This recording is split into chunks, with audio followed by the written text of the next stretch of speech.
नमस्कार दोस्तों, स्वागत है आप सभी लोगों का हमारे यूट्यूब चैनल में। आज की इस वीडियो में मैं आप सभी लोगों को श्रावण मास की अमावस्या को हरियाली अमावस्या की कथा सुनाऊंगी। वीडियो पसंद आए तो वीडियो को एक लाइक करिए और साथ ही कमेंट बॉक्स में हर हर महादेव कमेंट करना बिल्कुल भी ना भूलें। तो चलिए दोस्तों, देर न करते हुए वीडियो को करते हैं शुरू। श्रावण मास की अमावस्या को हरियाली अमावस्या कहते हैं। इस पर्व से जुड़ी एक कथा भी है जिसे सुनने मात्र से आपकी सभी मनोकामनाएं पूर्ण होती हैं। तो चलिए दोस्तों, कथा को करते हैं शुरू। प्रचलित कथा के अनुसार किसी समय एक राज्य में पराक्रमी राजा रहता था। उसका एक बेटा और बहू भी थी। एक दिन बहू ने चोरी से मिठाई खा ली और कह दिया कि मिठाई तो चूहा खा गया। उसी महल में एक चूहा भी रहता था। जब उसे पता चला तो उसने निश्चय किया कि चोर को राजा के सामने लेकर आऊंगा। एक दिन राजा के कुछ मेहमान आए। राजा ने उन सभी को एक आलीशान कमरे में रुकवाया। चूहे ने बदला लेने के लिए बहू की साड़ी ले जाकर उस कमरे में रख दी। सुबह जब राजा ने ये देखा तो उसके मन में तरह तरह के विचार आने लगे। राजा ने अपनी बहू को महल से निकाल दिया। राजा की बहू जंगल में रहने लगी। वह रोज शाम में दिया जलाती और ज्वार उगाने का काम करती थी। एक दिन किसी काम से राजा का उस जंगल से गुजरना हुआ। राजा की नजर उन दियों पर पड़ी जो बहुत चमकदार दिख रहे थे। राजमहल लौटकर राजा ने सैनिकों को उन दीपकों को लाने जंगल भेजा। सैनिकों ने देखा कि दीपक आपस में बात कर रहे थे। एक शांत से दीपक से सभी ने कहा कि तुम अपनी कहानी बताओ। उसने बताया कि वह रानी का दीपक है। उसने ये भी बताया कि रानी की मिठाई चोरी की वजह से चूहे ने रानी की साड़ी मेहमानों के कमरे में रखी थी, जिसकी सजा रानी को मिल रही है। जब सैनिकों ने ये बात जाकर राजा को बताई तो उन्हें अपने किए पर पछतावा हुआ और उन्होंने बहू को फिर से महल में बुलवा लिया। इस तरह सभी दोबारा से खुशी खुशी राजमहल में रहने लगे। जैसा कि दोस्तों आप सभी लोगों को पता है कि आज ही के दिन सोमवती अमावस्या भी है। तो आइए जानते हैं सोमवती अमावस्या कथा के बारे में।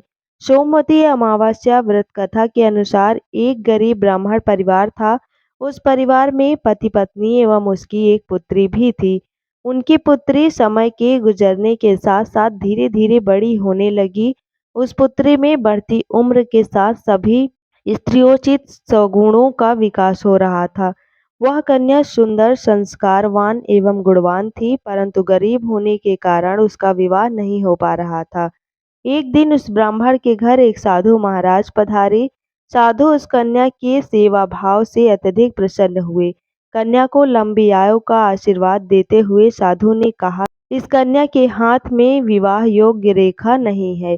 तब ब्राह्मण दंपत्ति ने साधु से उसका उपाय पूछा। कन्या ऐसा क्या करे कि इसके हाथ में विवाह योग्य रेखा बन जाए।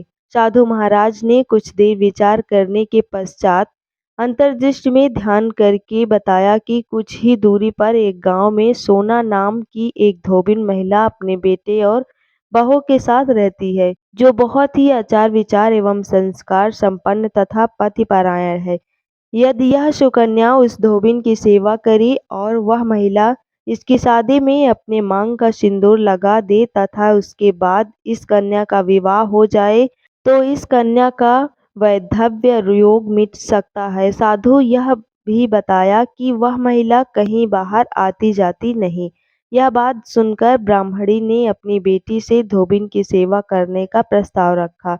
अगले दिन से ही कन्या प्रातःकाल ही उठकर सोना धोबिन के घर जाकर साफ सफाई एवं अन्य सारे कार्य करके अपने घर वापस आने लगी। एक दिन सोना धोबिन अपनी बहू से पूछती है कि तुम तो सुबह ही उठकर सारे काम कर लेती हो और पता भी नहीं चलता।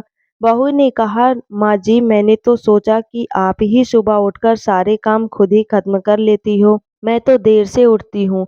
यह सब जानकर दोनों सास बहू घर की निगरानी करने लगी कि कौन है जो सुबह ही घर का सारा काम करके चला जाता है। कई दिनों के बाद धोबी ने देखा कि एक कन्या मुंह ढके अंधेरे में घर में आती है और सारे काम करने के बाद चली जाती है।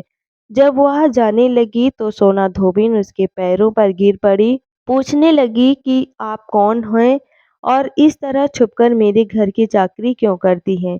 तब कन्या ने साधु द्वारा कही गई सारी बात बताई। सोना धोबिन पतिपरायण थी, अतः उसमें तेज था। वह तैयार हो गई। सोना धोबिन के पति थोड़ा अस्वस्थ थे। उसने अपनी बहू से अपने लौट आने तक घर पर ही रहने को कहा। सोना धोबिन ने जैसे ही अपने मांग का सिंदूर उस कन्या की मांग में लगाया, सोना धोबिन का पति मर गया। उसे इस बात का पता चल गया। वह घर से निर्जला ही चली थी, यह सोचकर कि रास्ते में कहीं पीपल का पेड़ मिलेगा तो उसे भंवरी देकर और उसकी परिक्रमा करके ही जल ग्रहण करेगी। उस दिन सोमवती अमावस्या थी।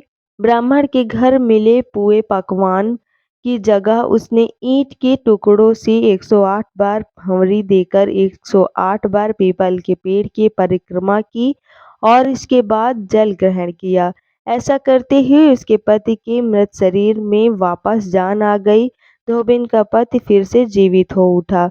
आशा करती हूँ दोस्तों आज की वीडियो आपको पसंद आई होगी। वीडियो पसंद आई हो तो वीडियो को लाइक करें, शेयर करें और चैनल में पहली बार आए हैं तो चैनल को सब्सक्राइब करें। मिलते हैं फिर एक नई वीडियो के साथ।